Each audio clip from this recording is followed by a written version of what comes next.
Up next on Inspiring Beauty and Believers. It's like sometimes when God is leading you somewhere, it's very uncertain for you, but you have to trust His voice and that He knows exactly where you're supposed to be.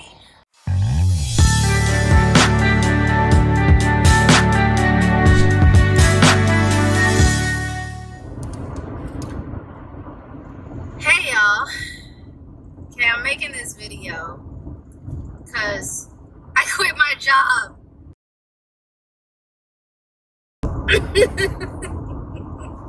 I quit my job. Lord have mercy. So,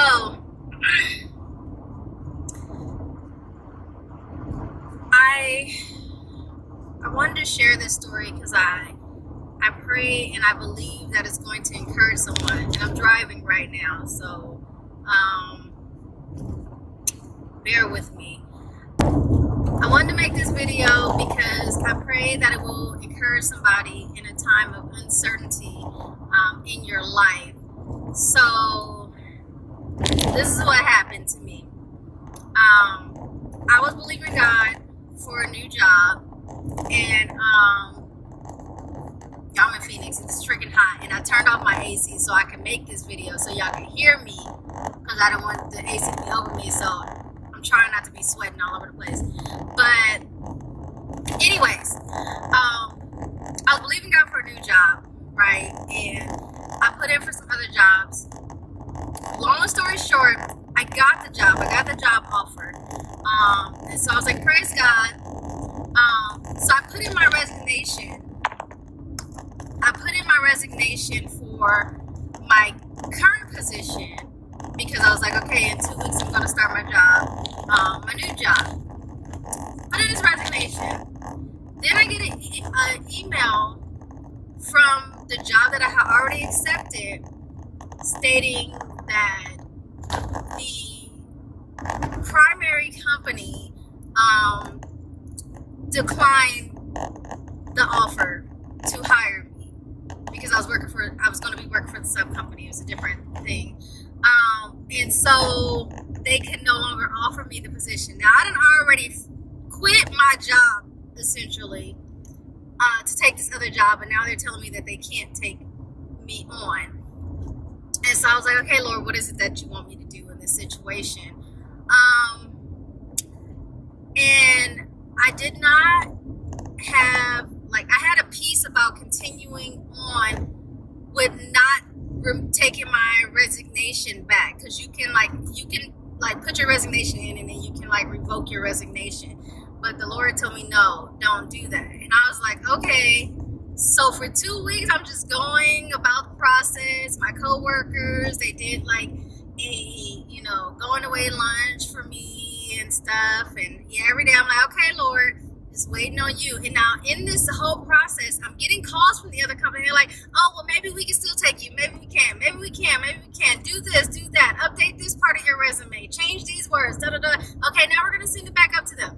So I get to the last day of my job, and I'm like, okay, Jesus, well, I trust you. I don't really know what we're doing now, but I'm just going to trust you in this.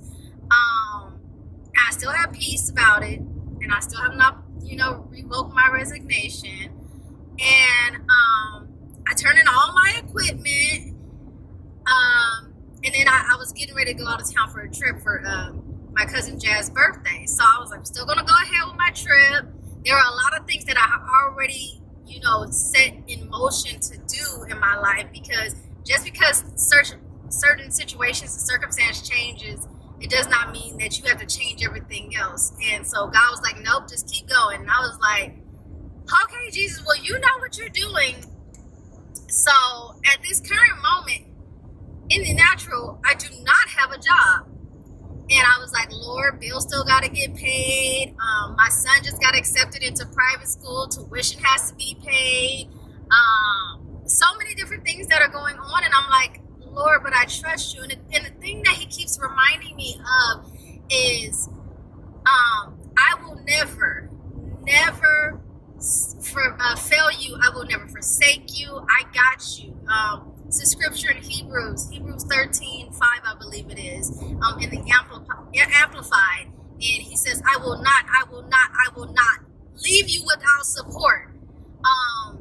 And that's one of the scriptures that in my younger, Christianity, while I was growing in the Lord and he was working with me as a single mom, he just kept reminding me, like, don't put your trust in food stamps and welfare and stuff. Put your trust in me. I promise I will take care of you. And y'all, my situation is different. I can't speak for everybody else's situation, but I know God always shows up for me. Like when I thought that I was going to abort my second son because there was no way I was going to be a single mom and have 2 kids, and I was homeless at the time. I didn't have no job. I was in a car accident and person totaled my car out. I didn't have no car, and then I was having a kid, and I was like, I'm gonna have abortion because everybody around me was like, you can't have another kid and be a single mom with 2 kids and and you're supposed to be a Christian and stuff. And as Christians, yes, we do slip up and things happen. So, I had all of these circumstances around me telling me not to do the thing, not to have my baby, but God was like, have him and I'm going to take care of all y'all. And throughout that stuff, and I talked about it in my book, Growing Pains, throughout that journey, God showed up multiple times to make sure that me and my kids were taken care of, to the point where, eventually I came off of welfare. I got the letter in the mail and they was like, you just make too much money. You can't, we can't give you any more assistance. And I was like, what am I supposed to do? They're not going to help me anymore. Like, I was freaking out, y'all. Help me. Help me.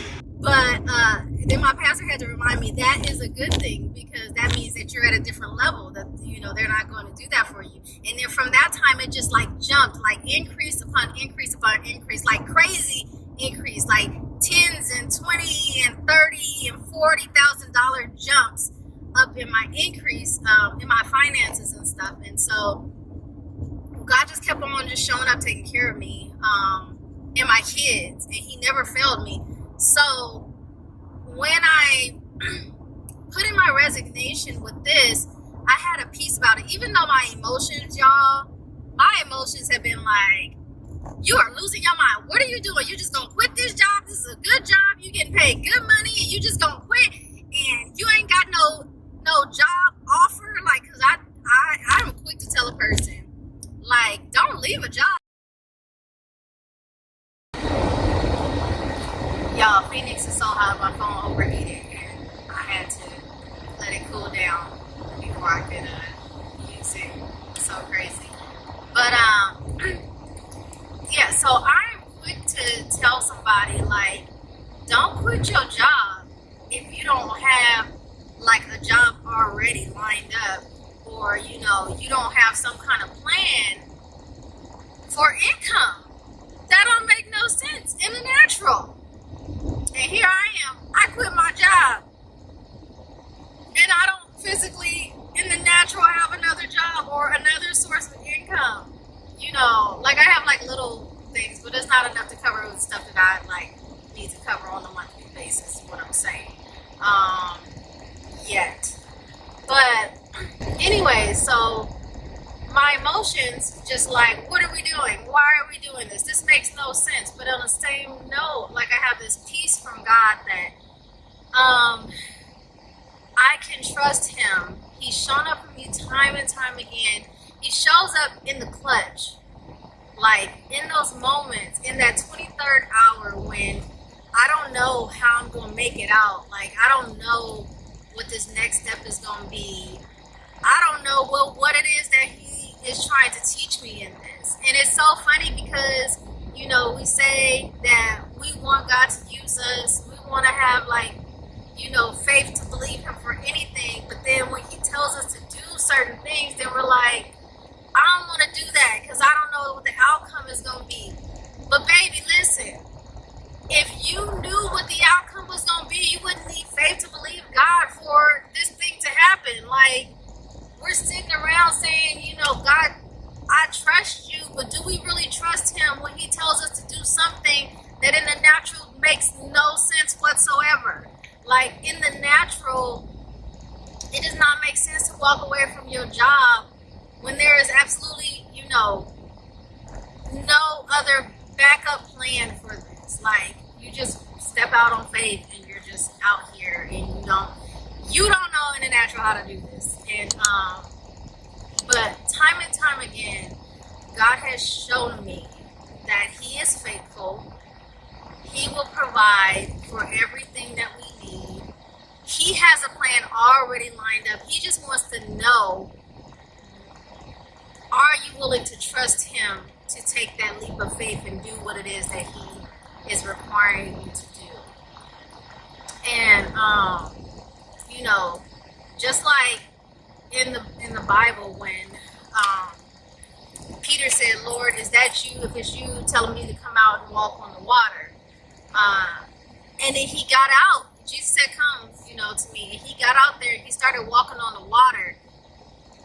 And as long as he stayed focused on Jesus, that he was walking on the water, something that's not natural to anybody else. And people get hung up on the fact that he started sinking, but they dismissed the fact that he had enough courage and faith in God to say, I'm going to step out and I'm going to walk on this water because I know God is right there for me and He's not going to let me drown. And Jesus didn't let him drown. And when he got distracted by the winds and the waves and stuff, and he took his eye off of Jesus and he started to sink, Jesus showed up. He didn't let him go under, and he walked with him in the midst of that. So, I guess I'm telling you guys that I'm a horrible parker. I just want you to know that. And I know this about myself, and I'm okay with that. Like, I believe to have a personal driver because I don't like having to do this. But okay, that's better. I'm not like I'm not gonna hit their car. But anyways, what I'm telling you is you have to be able to step out on faith and just believe God when He's telling you to do something that seems irrational and crazy in the natural, because He has something so much better for you. And so all throughout this weekend, people have just been a blessing, just telling me, God has this great plan, and people don't really even know my situation and stuff, but God has this great plan in store for you. It's going to be amazing. It's going to be supernatural, all this stuff. And I'm just like, okay, God, I hear you. I hear what you're saying. I done took my air, y'all. I hear what you're saying, and I just trust you on this. But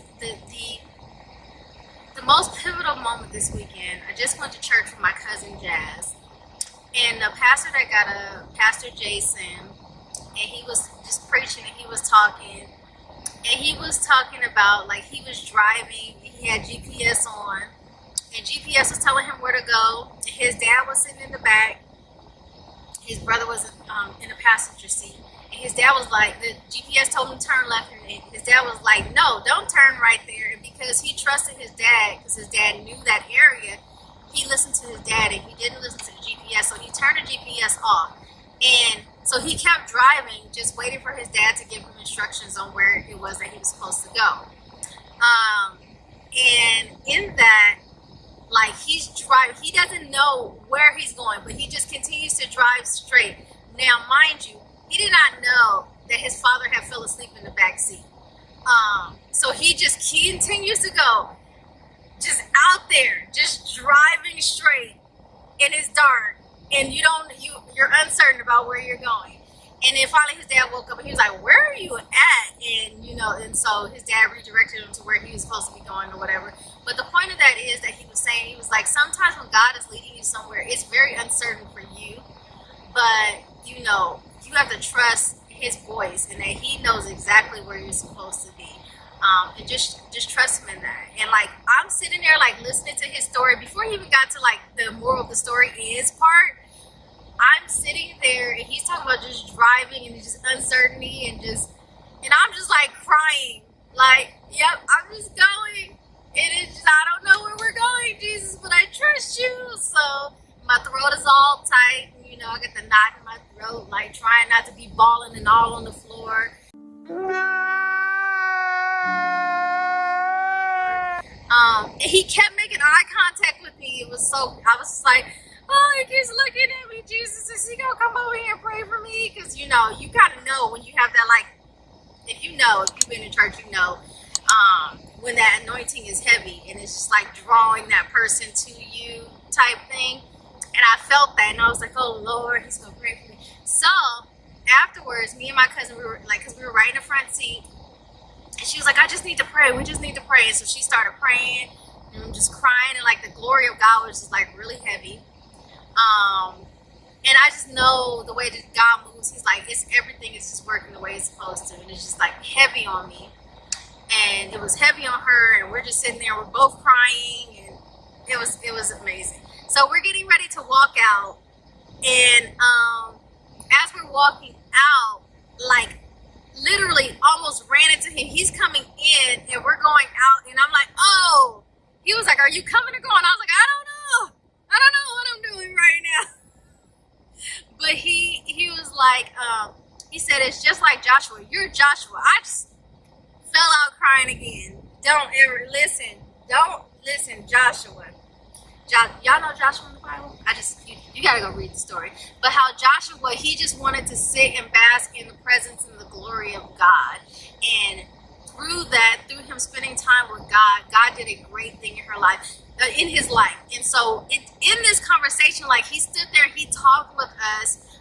He also got subscribed to our channels, which was all three of our channels, because we got mine, Inspiring Beauty and Believers, which you're on right now, and then Jasmine Tamia. If you're not subscribed, go subscribe to her channel. And then also our Mask Off podcast that we do together. So he subscribed to both of them. He prayed over us, over everything that God is doing in our lives, and it was just an amazing conversation. And like we just shared with him what God had just really doing in our lives, and it was an amazing encounter. And then after that, we were talking to other people outside, and then he went to go preach again, same message, and he started talking about us while he was preaching. And I'm doing other stuff. I was distracted because we were taking pictures, and Jasmine was like, he's talking about us. He's talking about us to a room full of people, about the ladies that he just had a conversation with. And I'm just like, wow, God, you're putting us in the hearts and minds of people who are on stages speaking to multiple people, and the impact that we're going to make worldwide to bring people to you in the glory of God. And so, I said all that to say, you never know what God is working in the midst. I could have, because of the situation that I was in with no longer having a job, I could have said, well, I'm not going to go, on this trip anymore, because I just need to stay home. I just need to, not spend any money, because I may not have no money. So, all those things that you start saying when you're freaking out trying to figure out how you're going to make it, and how you're going to make it work out for your own good, which God ain't told you to do. I could have did all of that stuff. It would have been really easy. I would have been justified in doing it too, because I need to think about, I got kids, I got a whole house that I got to, pay for. I got, just all these responsibilities I have to think about. But I have a God.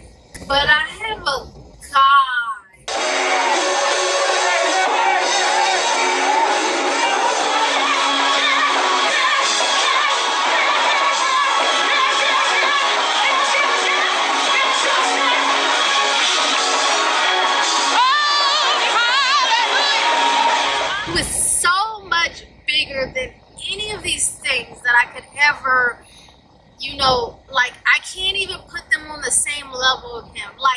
If God can't show up for me and make sure that I'm provided for, because that's who he said he is. He said he's Jehovah Jireh. And if I can't trust him to be Jehovah Jireh in every aspect of my life, then why am I serving him? And I'm not saying we serve God just because we want him to do stuff for us. That's not what I'm saying. But either you trust him or you don't. We came to Jesus because we want to be saved, because we don't want to go to hell. So we, come and we're living for God, and we're doing this stuff. But he's so much more than a ticket out of hell. He is your provider. He is your healer. He is your lawyer in the courtroom, as they say. Like, he is everything that you need. He is your peace that passes all understanding. He is, your everything that you need. If there's anything that you need from him, he becomes all of that for you. And if you can't trust him to do that, then why are you serving him? If you're going to do it yourself, then what do you need to believe God for? Like, why are we sitting here trying to go to church and believe God for stuff if we're just going to do it ourselves? If we're just going to figure out a way to, how is he our way maker if we're trying to figure out a way to make it on our own? So I just want to share that with you guys because it may be somebody out there. You may be struggling right now. You may not have a job. Maybe you didn't walk away from your job, but maybe you lost your job or something, and you're believing God because you don't know how it's going to work out. It's going to work out in your favor because that's who God is. He's never going to leave you without support. Maybe in a relationship, you're like, that's another testimony. Like, when I made the decision last year to walk away from my marriage, if you haven't seen that video, it's on there, why I decided to get a divorce. I had to make that decision trusting God, like, despite what other people said, because there were a lot of people that was like, God hates divorce. But God also doesn't really like some of y'all marriages, and he's not for the abuse. And sometimes people, one of the things that I tell people a lot is, I will never, ever, ever, ever, ever, ever be the person who has to stand before Jesus and say, I did not fulfill my purpose and my destiny that you created me for because of the people that I was associated with. Whether it's in my family, whether I married them, whoever it is, I will never say, Jesus, I couldn't be who you wanted me to be because I was with this person. And if that means that I have to go it alone, and I don't believe that God will ever make me go it alone, because he's going to bring people along with me that have the same mindset and we have the same goals and we're pushing towards, making his kingdom great. But I ask him, remove anybody who is going to hinder me from doing what you've called me to do. And if that means a whole marriage has to go, then a whole marriage has to go. Yes, you can believe God to restore your marriage if that is what God has called you to do, but you have to have wisdom and ask God what he's called you to do. Because sometimes people get married and that is not the person who God wants you to be with at all, but we just do stuff. And sometimes God does want you to be married, but that person is not following after God, and you have to make a decision to do what God told you to do. And if that person is not, the Bible does say, if they're willing to stay with you, then stay with them in that. But if that person is venturing off and they're going their own way and they're not following God, how can two walk together unless they agree? And in order for you to do the will of God, you're going to be walking with somebody who is also doing the will of God. And so I just want to encourage you, like, sometimes God is going to ask you to do something that's going to seem like it's crazy. It is going to take some crazy faith. But you have to know that when you take that step out that boat, God's got you. He's got you, and you don't have to worry. You don't have to stress because he loves you. He's not going to let you fail because his name is on the line. Literally, his whole reputation is on the line. Like, if he don't show up, then God failed. Not me, because I did exactly what I heard him tell me to do. And, he doesn't fail. He never fails. And so you have to step out and you have to trust him. Make sure, like I have a certainty. I have a peace in my spirit. And I talk with my counsel, my accountability partners who I know are prayer warriors and stuff. And they were in agreement with me on this, because you have to make sure that you're not just out here just doing what you want to do. Because if it was me, again, like I said, not me. I ain't about to be without knowing for sure I got an income. It's not what I'm doing.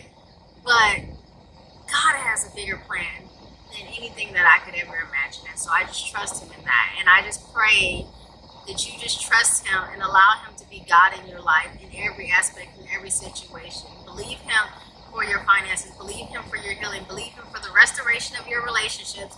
Believe him to have the right people around you in your life so that you can be everything that he's called you to be. And just know that he has an amazing plan for you. And all it takes is you stepping out the boat and just walking towards him and keeping your eyes focused on him and knowing he's got you. He's got you. It's going to work out in your favor. So I love you guys. I know I'm long-winded, but whatever. Y'all love me because y'all keep coming back. Don't forget to like and subscribe and share this message with anybody you know who needs to hear it. Talk to you later.